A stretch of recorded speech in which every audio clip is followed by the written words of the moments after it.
Hello guys, അപ്പോൾ ഇന്നെന്ന് പറഞ്ഞാൽ എൻ്റെ അമ്മേൻ്റെ ബർത്ത്ഡേ ആണ് കേട്ടോ.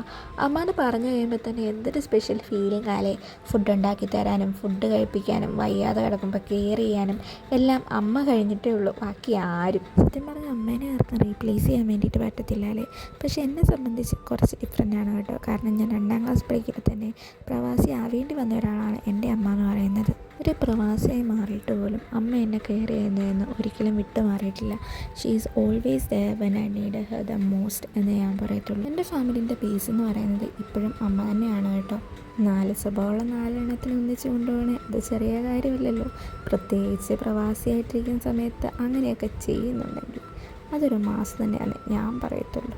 അമ്മയ്ക്ക് ലീവ് കിട്ടിയെന്ന് അറിഞ്ഞു കഴിയുമ്പോൾ ദിവസങ്ങൾ എണ്ണിയൊരു കാത്തിരിപ്പുണ്ട്.